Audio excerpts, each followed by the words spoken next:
Welcome once again to another episode of WVU Marketing Communications Today. Live from West Virginia University. It's the only syndicated show that sits squarely at the intersection of data-driven decision-making and modern marketing practice. With your host today, Matthew Cummings. Hey, Matthew. Hi, Paul. How are you? I'm good. He's taking headshots of me, snapshots, and sending them to me here on Skype here. I didn't know I looked that sharp. I could get that keyboard working. Exactly. Anyway, it's great to be back and hosting another episode of WVU Marketing Communications Today from all of us here at the College of Media at West Virginia University. We have another great show on tap today, and it's focused on a marketing communications area that I think is still relatively new to most marketers, and that is programmatic media buying. I feel that we should have had some music or something there during the introduction.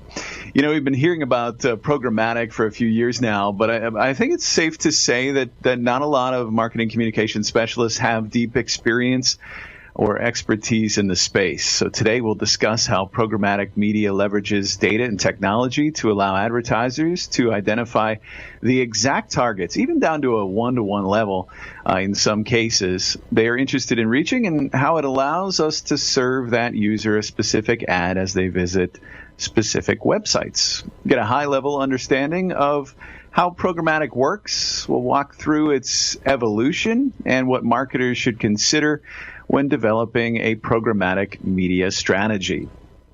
There's a lot there to unpack, so here to help us sort it out is Tzeital Haviland, SVP at VaynerMedia, leading digital agency with an impressive client list and expertise in this space. Tzeital has more than 20 years of experience spanning traditional paid media planning across broadcast, print, and digital, and more recently has really been at the forefront of programmatic and helping clients embrace digital marketing through both a surgical, and those are her words, and strategic test and learn approach. She also teaches the programmatic media course, appropriately enough, in WVU's Data Marketing Communications Master's Program. Thanks for being with us, Tzeital. Thanks, Matthew. I'm glad to be here. Glad to have you. Let's dig in. I want to start with a pretty basic question. That was quite an introduction. I'm out of breath. You need to accomplish less. I want to start with a pretty basic question. It's basic to you, but I think it's something that a number of listeners out there may be wondering. Just what is programmatic media buying, and why are marketers finding this so valuable? Sure. So at its core, programmatic is the use of technology to buy and sell digital advertising. So it's pretty simple when you think about it. It takes out the human element, which is sort of sad, Sure. but there are still many humans still involved with it. But it basically leverages technology and data, which at this point in the digital ecosystem, data has really become our currency. There's a lot of websites out there. People don't necessarily have to pay for them, but what they're exchanging is their data for the use of these open platforms. So programmatic really takes into account some really heavy lifts on the technology side and marries that with data components to, as you mentioned in your opening, it really enables marketers to purchase digital media down to the exact person. We're able to identify specific consumers on the web and deliver a very specific message. It can be down to the geography. It can be based on demographics. It can be based on day parting. There's a lot of different approaches. But at its core, it's basically the marriage of technology and data. And sounds like that improves relevance on the consumer side. Obviously, you're going to be served ads that are more relevant to your user profile, and also presents a lot of exciting possibilities for marketers as well. And really, you know, as I thought about this topic, it addresses a number of the concerns that the marketers have had over the years. Right? Everybody says, you know, I know that marketing works, but I don't know what is working. And so this really has addressed a lot of those fears in terms of targeting and attribution. So how has programmatic media evolved since its inception? Sure. So it definitely takes out of what we call in the advertising business what you would call a waste. So you buy a lot of television, and you knew that you were getting a fair amount of your target, but I don't know exactly how many, and I don't know how many more I'm getting that I don't want. So the programmatic element is really, to your point, that one-to-one, and so it's evolved so significantly since its inception. I mean, really, this has been going on for about 10 years, but it really ramped up over the last, I would say, 5 to 7 years. Programmatic was actually born out of a necessity to automate some of the things that were going on within digital, because it took such a heavy lift from the human element to be able. There's so many websites. There were so many more that were coming out at the time, and there was a lot of inventory that publishers had that was real estate that they could monetize. So this desire to monetize it also came with the fact that, then I would have to pay a salesperson, or then I have to pay, then marketers on their side, I have to pay an agency, or I have to pay for more bodies to be able to do this. So it was born out of necessity, like many inventions. So really at its start, programmatic started as, if publishers had remnant inventory that tended to go unsold, they would bring it to the programmatic platforms that were starting to crop up. They were these, and the really interesting thing about programmatic is it was actually leveraged from financial trading technology, if you think about it that way, because it's all based on bidding. Sure. So if you were buying and selling on Wall Street, you would be using a specific type of technology.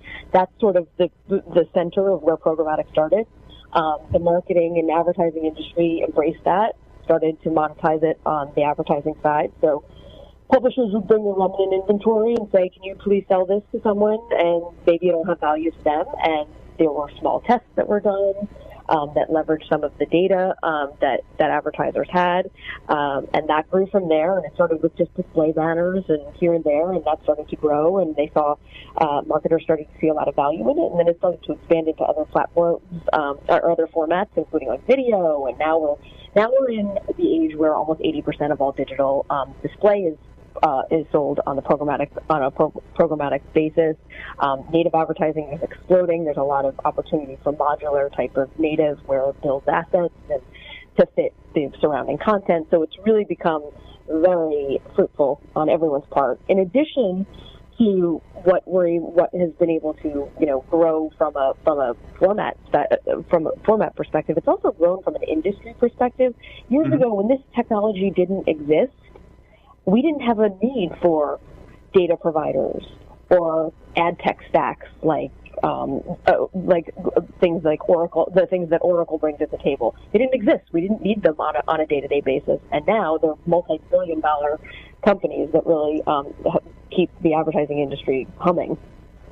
So it started out as selling remnant space, an extra real estate, if you will, and now it's become a platform for advertisers to really bid on premium real estate, if you will. Correct? Yeah, so there's a lot of different ways that you can actually purchase programmatic. There's nuances, as they say, to what programmatic consists of. Really, most of the inventory that's sold programmatically is what they call on the open exchange. In the most traditional sense, what programmatic is. It's impression-based. Advertisers go in, they want to buy impressions in any format, whether it's display or video or any of those other types of formats, and it's a bid model. It's whoever's willing to pay the most for a specific impression. But when you put data into the mix, I may be willing to pay more than somebody else if I know, to your point, that it's exactly the right person at exactly the right time, and I know that they're going to land in a sale. So even though I may be outbidding someone, I'm probably still getting a bargain because its effectiveness is driving up my ROI. So open exchange is really the biggest, I would say, piece of the pie. And then there's other things that you would build upon, which is things like preferred inventory. To your point, you can now also buy like the stuff that's premium, homepage takeovers or expandables or any one of those like better, bigger, better, faster units. And that's something that we would call like a preferred inventory relationship. And then there's things called private marketplace, which is just, I want to go to a partner like a Condé Nast, and I only want to buy from Condé Nast, and I'm just going to to transact with them programmatically, and that's another type of programmatic. So that's another way it's evolved. It's not just the Wild West of bidding on these impressions and getting rid of the waste. The industry has really improved in terms of building out specialties and specialization. So I'm sold. What do marketers need to consider or evaluate when they're developing their programmatic media approach? How do you begin? So the first thing I tell everyone is, what are the goals? What do you want to try and do? It enables marketers to execute a number of different types of goals. It can include retention. So do I want to retarget someone? Or penetration. Do I want to prospect? Do I need lookalike targeting? If I know who my consumers are, can I take the data that I have from them and build another type of consumer, build the same type of consumer out of new people? Can I do creative testing? So what are the goals? That's the first thing. Have that very clearly stated. Sure. But then also, how are you going to measure success? Are you going to measure it based on sales? Are you measuring it based on, one of the more antiquated ways is from a click-through rate, or am I going to measure it for branding? If there's a video component, I'm going to look at completion rates. What are my KPIs? So what are the key performance indicators that I have to have within my measurement plans? Are really one of the key areas. And then really the crux of any good programmatic strategy is to have a solid data strategy. So what am I going to do with the data? How am I going to utilize it? Where am I getting it from? Is it my own? Who am I going to work with? Am I going to pay somebody to use their data? If I am, which one? Do I have specific needs? Because all of the different data partners, while they're very similar, because they're looking at all of the people out on the web, a lot of them aggregate very specific types of data. So things like a Nielsen may be better on people who purchase products from the grocery store, or an Axiom, or like I mentioned, Oracle. They may have specialties. You may be looking for a higher end consumer, so there may be a data partner that specializes in that. If you're trying to market a sports car. So this data really flows in two directions, correct? I mean, you are looking at the performance of your campaign, your programmatic campaign, but then you're also taking that data, sending it back to the platform so that they can optimize and find better users, find better customers, based on your preferences, right? Absolutely. And one of the other things about programmatic that's really the key here is by nature is a machine. So it's constantly learning and it's constantly optimizing. So you start a campaign, you may set very broad parameters from a targeting perspective or from other pieces, but that starts to run, and then we start to see who starts to flow into your funnel. And do they all have the same type of qualifiers? And we see that now you've been in the market for 6 weeks, and we see we're skewing very young, so you must have a younger consumer component. Let's dig into that. Is there something to that? Who are those people? And then maybe we can focus in on them and drive some efficiency and build out that consumer profile. So it's the idea that programmatic not only enables you to purchase and sell inventory efficiently, it's also getting smarter all the time in terms of your campaign needs and what you need to do, what you need to accomplish. So it drives ROI in both ways. So we're constantly communicating back, more people like this, bring us more like this. And hopefully at the end of the day, we're able to deliver on that both for the consumer and for the marketer as well. Tzeital, I want to take a quick break here now, and when we come back, I want to talk a little bit more about some of the hot issues in programmatic, as well as some key takeaways for marketers, and maybe some of the means for transacting programmatically. So we'll be right back. Paul? And let's just take a break to remind you that, well, it's something we really all know. Marketing is more than ads and press releases. It really is. Marketing is about building relationships. And one place you can build relationships with other marketing professionals is at West Virginia University's upcoming Integrate Conference, being held in Morgantown, West Virginia this summer, August 1st through the 4th. You can network and learn from industry leaders, speakers representing large and innovative organizations like Cisco and Facebook, as well as agencies like Cappuccino and Fujikato. You can register today real easy. Just write this down, integrate.wvu.edu. That's the Integrate Conference being held in Morgantown, West Virginia on the campus of the beautiful West Virginia University this summer, August 1st through the 4th. And after you do that, you might also want to just take a moment and check out the West Virginia University's online data marketing communications program, the people bringing you the show each and every week. It's the first and only graduate program to focus on data's impact on marketing communications. You can learn innovative strategies from award-winning faculty, like those featured today, as you shape the future of marketing. Learn more at DMC for Data Marketing Communications, dmc.wvu.edu.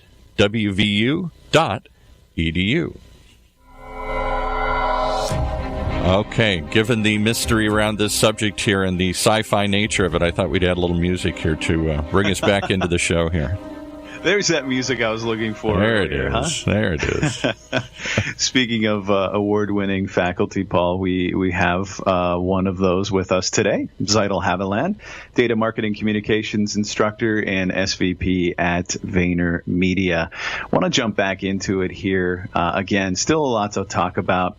You mentioned some of the platforms and some of the tools and technology a little bit earlier, but what are some of the different means of transacting programmatically, and is there a benefit to working with one over another?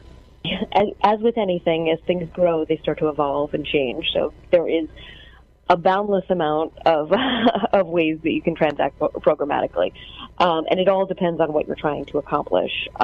There may be there's no one-size-fits-all platform to transact, and I'm thinking I'm going to speak in terms of the buyer on the buying side versus the selling side, which would be publisher side.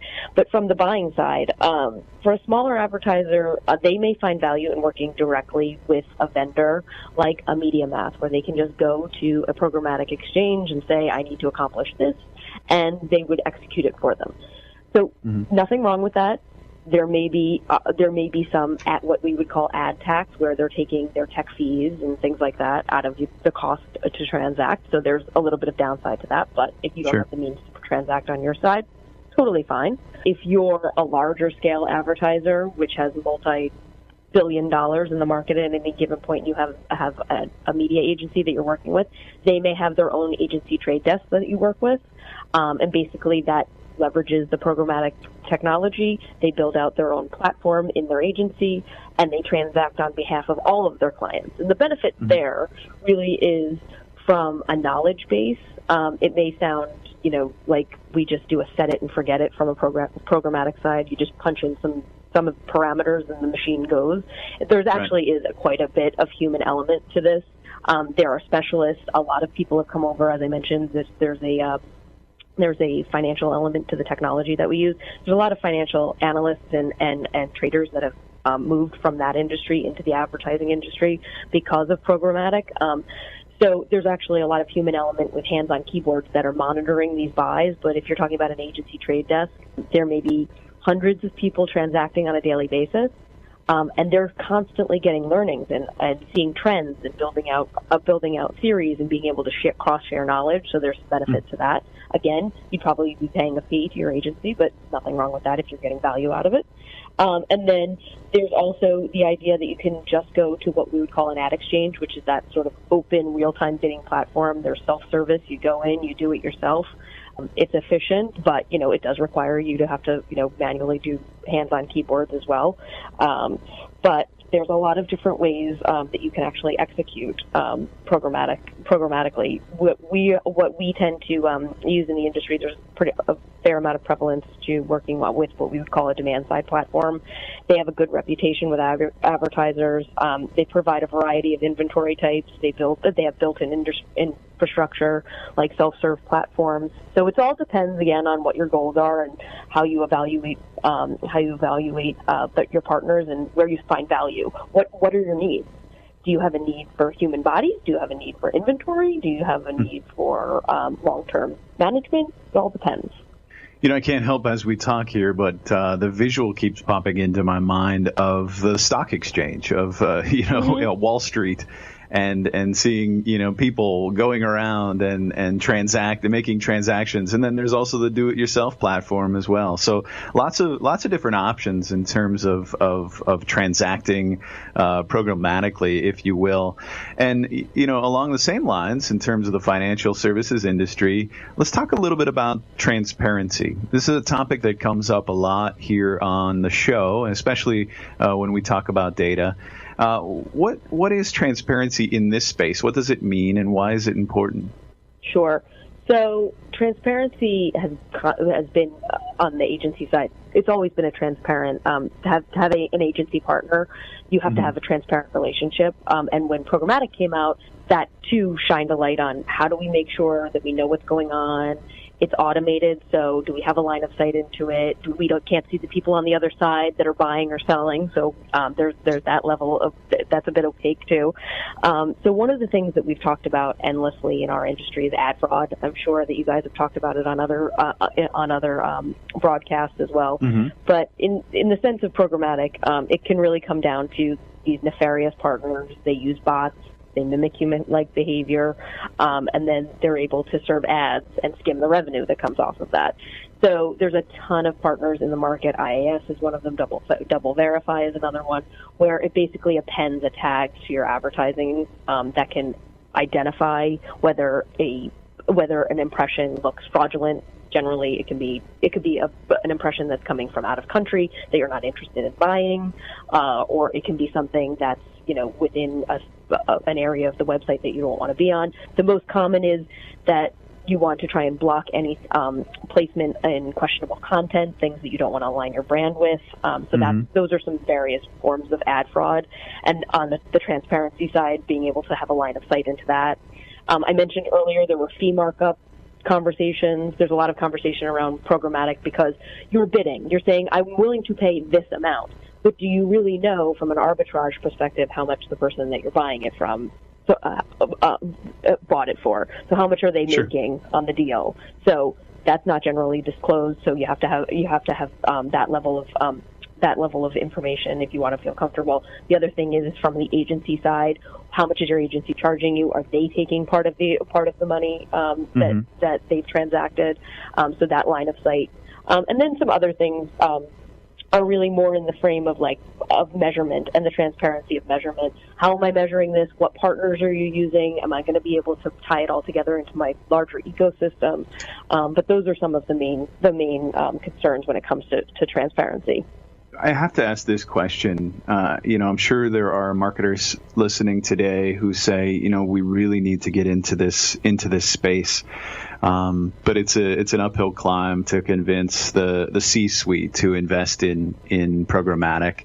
What are the advantages that you would communicate if you were in their shoes to gain their investment in a more programmatic approach, or shift some of those traditional ad dollars into this space? Sure. So for one, I would say it's where all of the demand is and where all of the inventory is flowing. So from an actual a pragmatic standpoint, it's where you're going to get most of your inventory. That's where it's all getting transacted. So we sort of need to get on the bandwagon and jump on board. But the value comes down to you will be able to have greater control over who you're serving ads to. You're going to be able to identify specifically who your consumer is. You're going to be able to optimize in real time because, as you mentioned, you're picturing Wall Street. Those guys and girls are sitting on those computers and they are seeing the trends in real time, and they're able to shift dollars immediately. And as I mentioned, it's entirely driven by learning. So the actual platforms are optimizing automatically as well. So it's all automated. Those are just some of the top line value. The other areas are, this is driving a great deal of ROI. It's an opportunity to start testing and learning a lot of different things. You can learn a lot more about your consumer. You can leverage already existing assets like CRM files or website visitor data. So there's things that you can actually have multiple purposes for that can help drive your business. So there's a lot of value there. And that measurability is so exciting. I mean, it wasn't long ago that we were measuring by click-through rate, and now we're able to watch that consumer take the entire buyer's journey and follow them along in that process, and then attribute that conversion and that sale directly back to the ad that they were served originally. So, really exciting from a marketing perspective, and especially in terms of demonstrating marketing's impact on the business. This has been a really great conversation. Any final thoughts before we wrap things up today? I would just encourage anyone who's listening who's interested in programmatic to just start poking around, reading whatever you can. The industry has really great coverage. There's a lot going on in the industry right now in terms of data usage. So it's a really interesting component that's impacted programmatic. We all know that GDPR is here, and we need to sort of pivot some of our strategies, so that's had an impact on programmatic. So to watch the evolution in just a very short period of time has been very educational and interesting. Great advice, great insights here, Tzeital. Thank you so much for spending time with us here today, and thank you for listening to WVU Marketing Communications Today from West Virginia University. I hope you found today's episode as informative as I have. Until next time, take care.